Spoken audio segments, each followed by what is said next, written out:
We're doing some more questions on simple interest here. But so that means we're using the formula I equals PRT. But you'll find in this question, the variable we're trying to find is not the subject of the equation.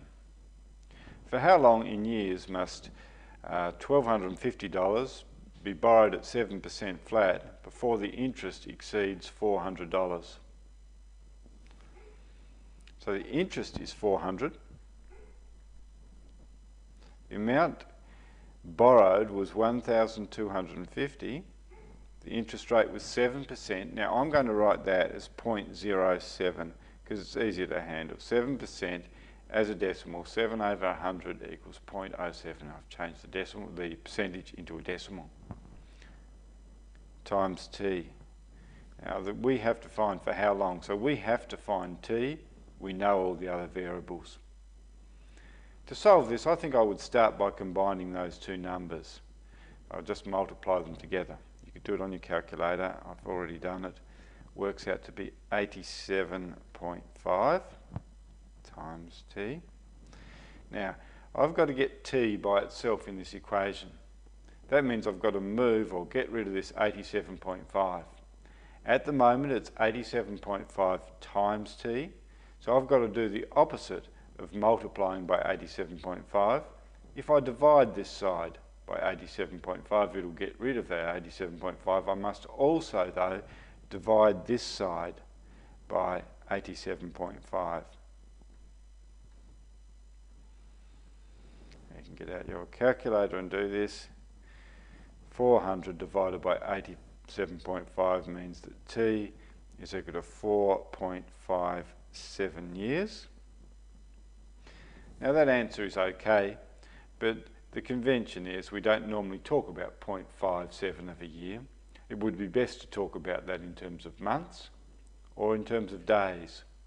You can convert that like this. We've got 4.57 years, so that means it's 4 full years, and 0.57 of a year. What you could do is you could write that as a fraction.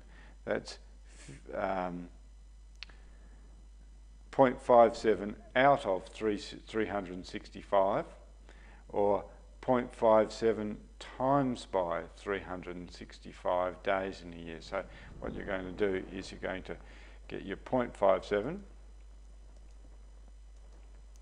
and you're going to times it by 365. And we come up with 208. So it's 4 years and 208 days. So you kind of get that decimal part and just times it by 365 if you want to get it in days. For how long in months must $6,000 be invested at 8% to grow into 8,000? Notice it says 8% flat. Whenever you see that, it means use simple interest. So we're going to use an I equals PRT. This time the amount of interest is, it started at 6,000, we want it to grow to 8,000, so that means that there must have been $2,000 worth of interest. P is the amount invested or borrowed was 6,000. R is the interest rate.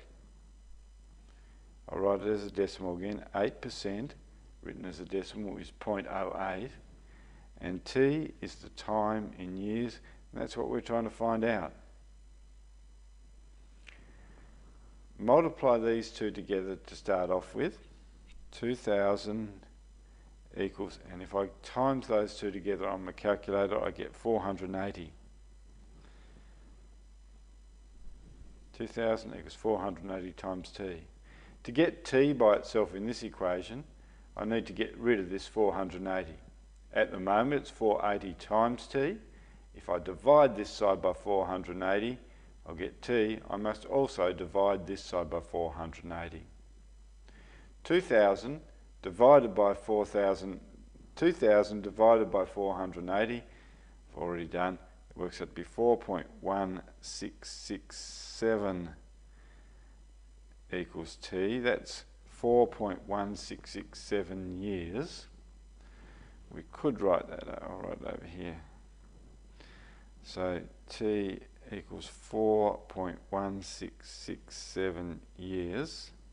But the question has asked us to write our answer in years and months. So it's 4 full years, and to convert the other bit into years and months, if I write that as 0.1667, that's how much of 1 year we've got, and I'll times it by 12 to change that into months. It's 4 full years and 2 months. Okay, Rodney repays a $5,000 loan over 18 months. Including all his interest, he pays a total of $6,200 in all. Find the flat rate of interest. Flat rate means use the simple interest formula. We have to find the rate, so we're going to be finding R. The amount of interest.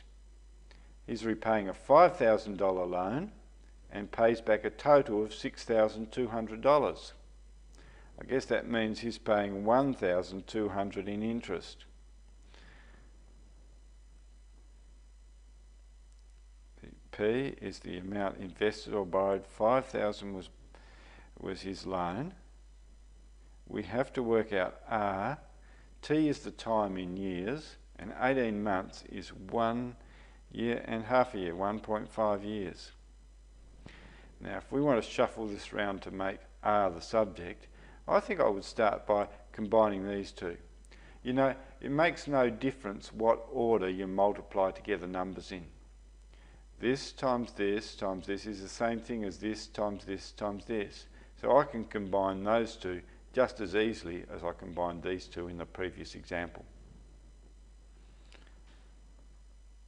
5,000 times 1.5 equals 7,500.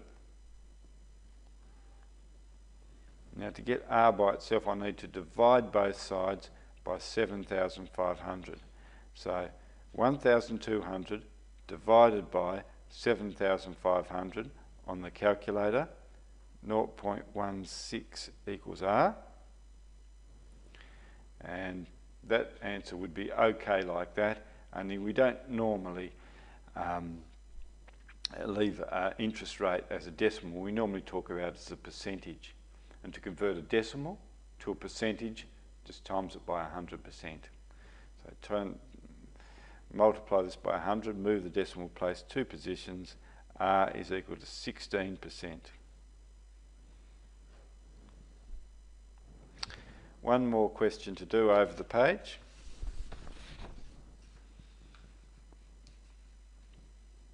And you'll see that finance is used to purchase a necklace.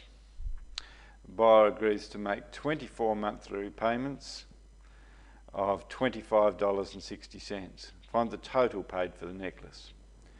Well, part A is the total.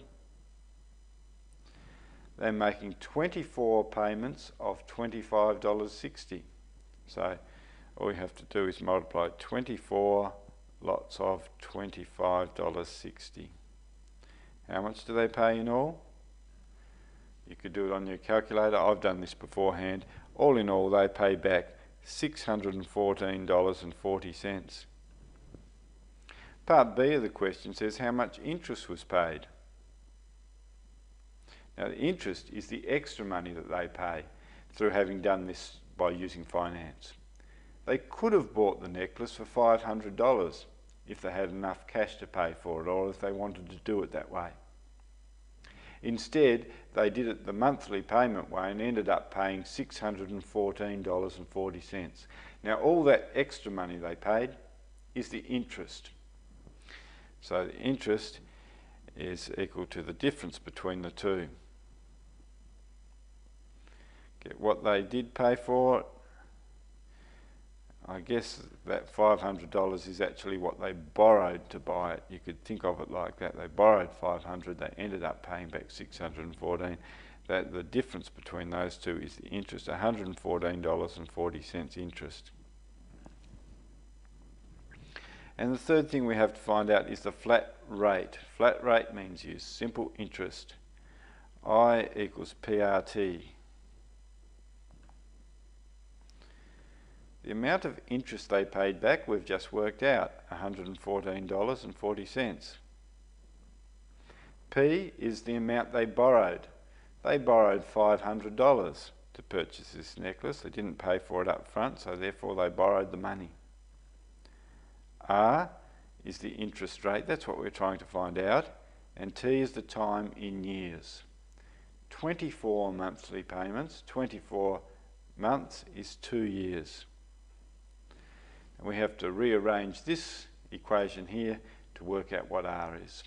First step, combine these two together. So I would say that's 114.40 equals 500 times 2 is 1,000 times R. Now I can get R by itself by dividing both sides by 1,000. I'll just continue up here. That means that 114.40 divided by 1,000 equals R. You can do this on your calculator if you wish. You get 0.1144 equals R. That means that that's as a decimal. If you want your answer as a percentage, 11.44% equals R.